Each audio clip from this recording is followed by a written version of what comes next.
Concerns are being raised about the future of a colony of very rare bats if the Norwich Western Link Road goes ahead. The proposed dual carriageway would link the western end of the Broadland Northway to the A47 at Wood Lane, but it's claimed a super colony of Barbastell bats lives in the woodland to the west of Norwich, which would be in the path of the new road. Dr. Charlotte Packman is an ecologist who's been studying habitats at the site, and she featured in a report on BBC's Country File programme at the weekend. She told reporter Joe Crowley about what impact the development could have on the endangered species. So it comes right through this really important area for the species and right through this maternity colony woodland here. If this new road is built, how worried will you be for these bats? Well, extremely worried. I think it's inconceivable, really, that the road can be built and that it's not going to have a pretty catastrophic effect on these colonies. We're going to talk to Dr. Packman live a little bit later on in the programme. But first, Andrew Boswell, who's a member of the Stop the Wensum Link campaign group. Andrew, good morning to you. Good morning, Chris. How significant are these bats in terms of your campaign against the Western Link? Well, it's an incredibly significant part of our campaign. These bats are European protected species. They're red-listed species by international conservation organisations, one of the UK's rarest mammals. And Norfolk County Council seems hell-bent on going out and destroying them. Destroying the colonies, and this basically is a wildlife crime. So it's a very serious part of our campaign. In fact, basically what's been going on for the last 10 years is a ongoing wildlife crime, actually, to do with the bats, because the Country File programme also showed that the Northern Distributor Road has already two bat colonies of Thelthorpe and Rackheath have disappeared with that, and that was despite warnings from a report sponsored by the government back in 2015 that bat bridges wouldn't work. As you mentioned there, though, these are protected species, so doesn't that offer you some kind of reassurance that the county council won't be able to do anything that would harm the bats significantly, because otherwise they'd be going against that protection order? Well, absolutely. I mean, the county council don't seem to recognise this. Everybody else does. We know that the funding from the DFT seems to be, on a very long delay. And, quite frankly, we wonder whether the DFT think this is a very serious problem, because they're not going to want to fund a road scheme which is just going to hit big problems when it gets to the planning stage, and legal actions. And, I can assure you there will be legal actions on this because they are a European protected species. Whenever we've spoken to the county council about this project or in the Northern Distributor Road, they always point to the wildlife mitigation that they have put in place. Do you think they've gone far enough? No, they haven't. No. They haven't put any mitigation in place yet, for the Western Link. We haven't seen their plans. They haven't published the mitigation plans yet. So that's all just sort of hot air, basically. But let's look what they did on the Northern Distributor Road, as a case study. If you go back to 2012, there was a report from University of Leeds saying bat bridges don't work. As a result of that, the government sponsored a report which was published in 2015, 3 years before the NDR was open. So what do Norfolk County Council do? They go and spend £1 million on 7 bat bridges. Waste of taxpayers' money, as report already out there saying they don't work. What happened? We see 2 colonies of bats already disappeared. We have reports going into the council, their monitoring reports, which are suppressed, saying that there's problems for the bats. That was reported in another BBC documentary, you'll recall. So we've got to this situation we're at now, where basically there's been a past wildlife crime that they haven't protected the bats sufficiently on the Northern Distributor Road. There's an ongoing wildlife crime that they know the Northern Distributor Road is not set up to protect the bats properly. Yet they're saying in that programme they want several more survey seasons to test whether the bat bridges work. Well, we all knew they didn't work in 2012, thanks to Leeds University. So, there actually is an ongoing wildlife crime. They're irresponsible, in fact, for not actually taking action now to put in mitigation on the Northern Distributor Road, let alone the Norwich Western Link. And actually, that is something that Norfolk Police Wildlife Crime Unit should be investigating. The fact that there's an ongoing wildlife crime, the bats are not protected on the Northern Distributor Road. Whenever we talk about these projects, the idea of the Western Link, the NDR, we do have some people who agree with you and get in touch with us and say they don't want the roads, but a lot of people do want them. According to the texts that we get, the County Council talks about how it clears congestion in certain other towns and villages, and people quite like that idea. It isn't your biggest problem that actually there's a significant number of people in Norfolk who actually quite like the idea of having a Western Link and are enjoying the fact that it's easier to get around with the NDR? I don't think there's a significant number of people who, really want the Norwich Western Link.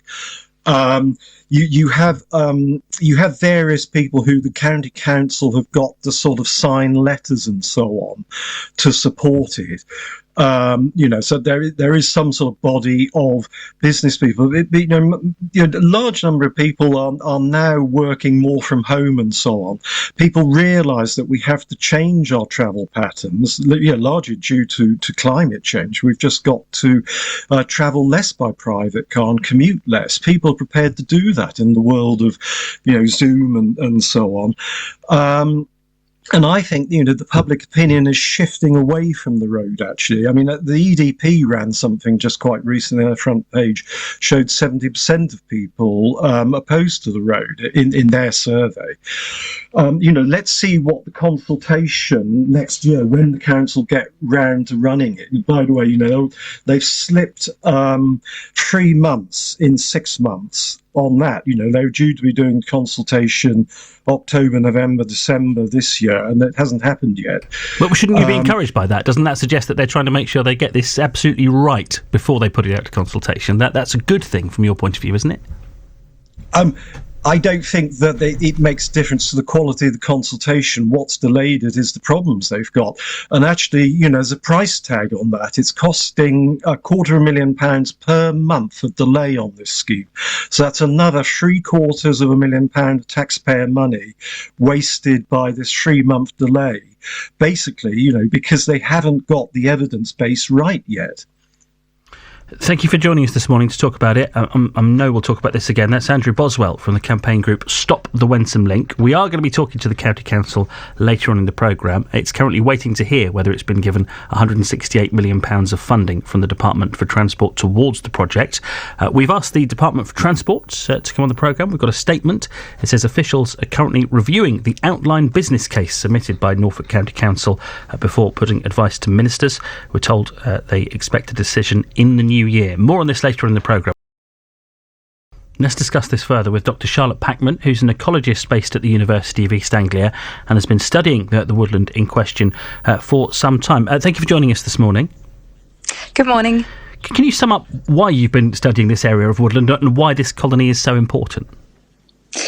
Yes, so we've been studying bat populations in Norfolk for a number of years in this area, and this area in particular has a very large population of these very rare bats, the Boswell bats, and we've been fitting them with tiny little radio transmitters so we can track their movements, see how they're using these habitats, and that's enabled us to discover where they roost and where their important sites are to group together to give birth to their young each year.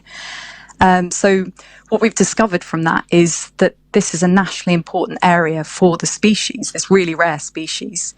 And we've discovered what's probably the country's largest population.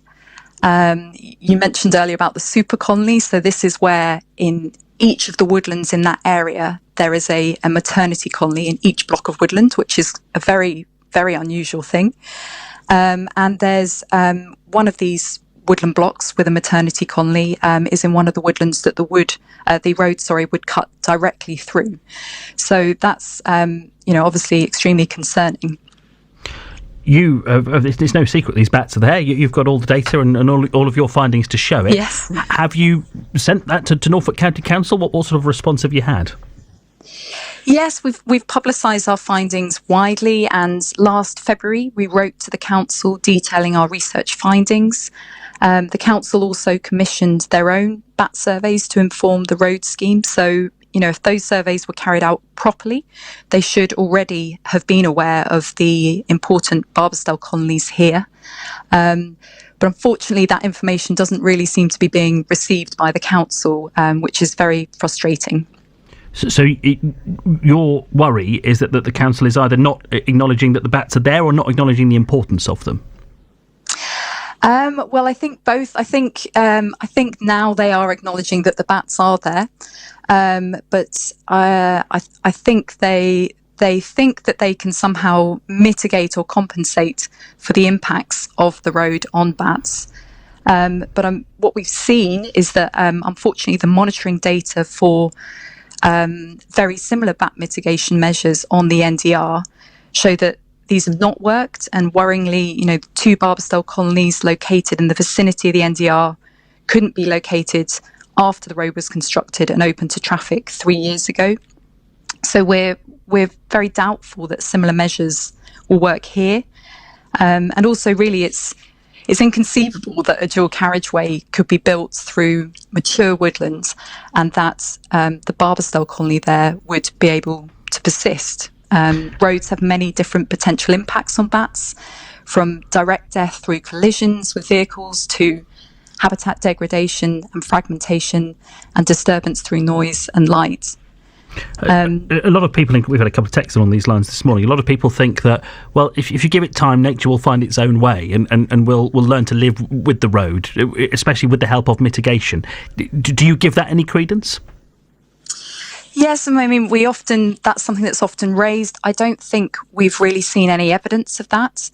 And obviously there's only so much building and so many new roads that we can continue to build through these important habitats before there just isn't going to be enough habitat left. And for species like the Barbastells and many other species, they need these really extensive, high quality habitats. So if you start chopping that up, and putting something through that's going to have a big impact on those species, they're not just going to be able to, adapt and move somewhere else. There isn't going to be a somewhere else all the time. So, we haven't seen any evidence that is happening, that they've just moved elsewhere and that it's all fine. As I said, 2 of those colonies seem to have disappeared, which is very worrying. And we fear that this super colony, the most important area in the UK for this species, is going to be sort of next in the firing line if that road goes ahead. So I really think we have a duty to protect these bats. This is something really special and important. And these habitats, they're not just important for the bats. They're important for a wide range of species. Public opinion is important as well, isn't it? And Norfolk County Council will often say that there are a lot of people in Norfolk who quite like the idea of this new road because they don't enjoy getting stuck in traffic, that they think this will ease congestion, and because of that they would say that building a road through woodland, it's a price that we have to pay because we don't like being stuck in traffic. That is what some people think. It's what a lot of people think, isn't it?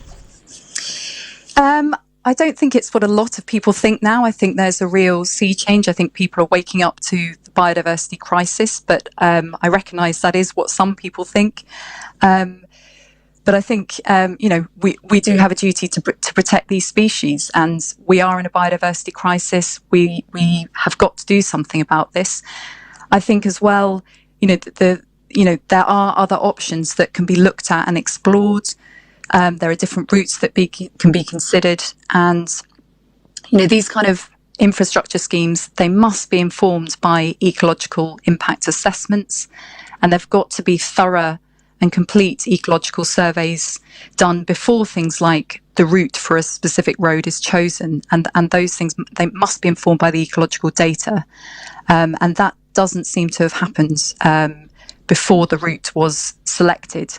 So that's the concern. So There do seem to be other options that could be explored. And that's what we would really strongly encourage the council to do, to go back to the drawing board and really look at what other options there could be to help resolve what clearly are issues that need resolving in the area in terms of traffic. We will be talking to the council after 8 o'clock this morning. Our thanks to Dr. Charlotte Packman from Wild Wings Ecology for joining us this morning and telling us about her findings, her group's findings when it comes to the bats and other wildlife in that area of woodland where the proposed Western Link would go right through. The County Council says it's got plans to mitigate the impact on wildlife, but as you heard Dr. Charlotte Packman saying there, a lot of the research that she has done and passed on to the County Council, she doesn't think enough notice has been taken of it.